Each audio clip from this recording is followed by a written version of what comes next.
Hey, I'm here again with David. David, would you start by letting us know the different levels of CIP certification and what you can do with each level? Yeah, absolutely.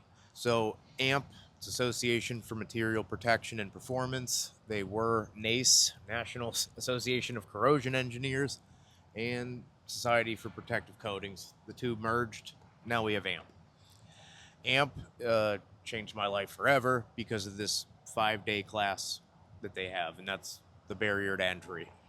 Uh, for CIP level 1 is your entry position, and 5-day class, 4 days of actual class, 5th day is like study and test.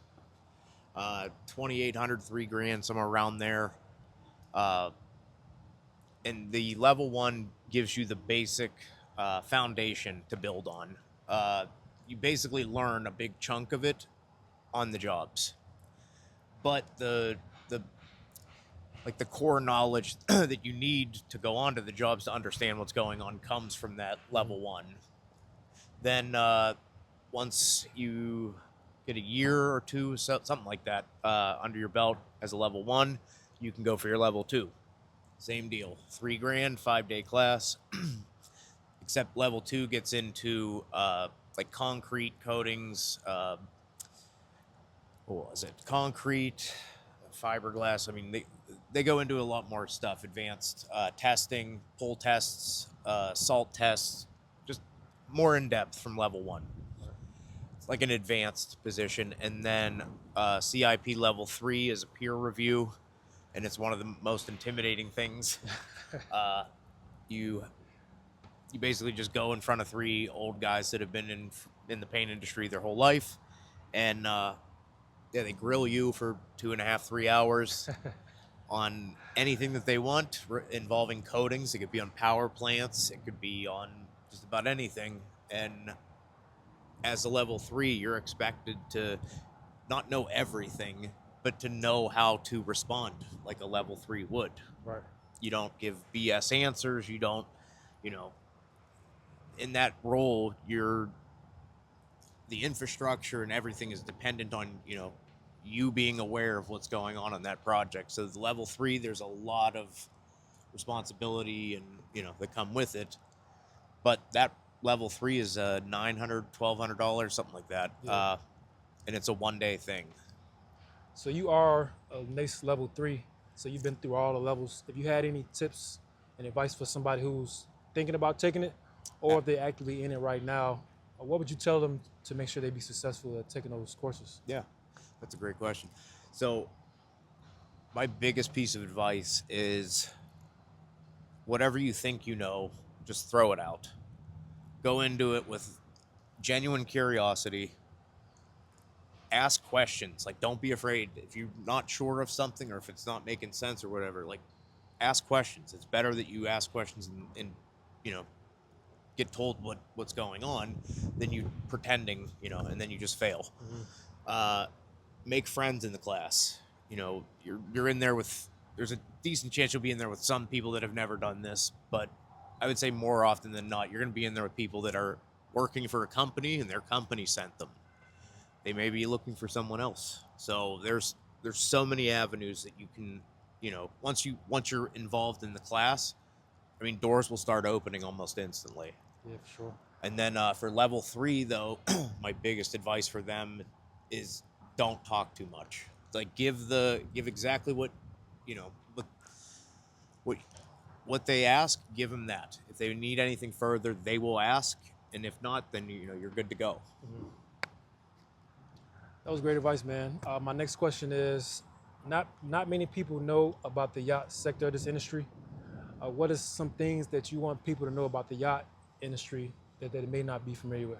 I love the yacht industry. I don't know if it's just because it's one of the last few remaining sub-industries that it needs heavy involvement from guys like us to put standards together to help improve the overall the flow of the work. I mean, there's a lot of rework that happens, and a lot of it's avoidable if you have the right things in place, but they just don't have them. I've been carrying over standards. The blast standards are used for steel hulls and aluminum, but like there's nothing in it about finish quality, which is a whole nother animal. There's a whole nother set of equipment for it too. So yeah, I mean it's a really unique industry. It takes pretty much all of the industries involving coatings, like water, wastewater treatment plants. The boats have mini water treatment and waste storage on board. So there's a lot of overlap, but there's just nothing formally put together for this industry. And, that's what I'm hoping to do with, several people, as the years go by. So I'm glad you mentioned equipment. My next question is, in this industry, we use a lot of gauges and tools to help us measure the thickness of the paint, the wet film, the anchor profile, the salt test, etc. What are some equipment and tools that's specific to the yacht industry that some people may not be familiar with or may not know about? Yeah, that's a good question. So probably one of my favorite is the gloss meter, visual quality meter. This one's Row Point IQ. It's a 20, 60, and 85 model, meaning that it does gloss at 20 degrees, 60 degree, and 85 degree viewing angles. And 85 degrees is used for flat finishes, and 20 and 60 are used for the higher gloss. Right. And you're basically getting, how shiny is the paint. And there's actual, what I've been able to do is piece together, like, what the most accepted, like, what's the bottom of the most accepted finish quality, and kind of put together, like, a, just a basic category list of, best, good, and okay. Right. And it's a work in progress. Been working on this for 8 years now. But it's a really complex industry, and the equipment's amazing. Also have a color variance meter and portable microscope, with camera and measurement functions. Nice. Can measure, I think, down to 1 micron. Nice. So yeah, there's a lot of cool tech in it. There's a couple pieces of equipment that I would like to purchase, but they are as much as a new SUV. So maybe next year. Yeah, that's cool, man. Thanks for sharing that. Yeah. My next question is, me and you, we talk a lot about the industry and growing further and how to impact the industry. Where do you see the industry in the next 5 to 10 years? So, in my honest opinion, we are kind of in trouble. And I say that because the average age of the coating inspector through AMP, level 1, 2, and 3 combined, is 60 years old. And I'm 36. I'm 32. So, yeah, it's going to be me and Shaun left, basically, unless we can find more people to do this stuff. So, but honestly, this is like our way, like us doing this stuff is specifically for this.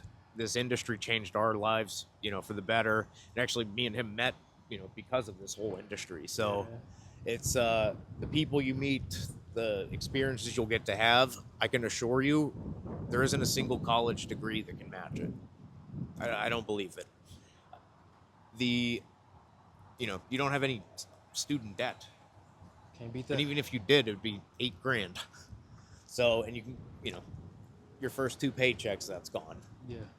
So that's we need to get more people in, and not just more people for the sake of people, but the people that are or would be very interested in this stuff if they knew about it. Coatings are a lot more interesting than people think. They're a lot sensitive even, but these paint jobs are expensive. For yachts in the U.S., $4,000 to $6,000 per foot. Wow. And it can go up from there. Yeah. So it's just, there's so many possibilities that you can do with this. I wouldn't say that, the yacht thing is easily to get into industry.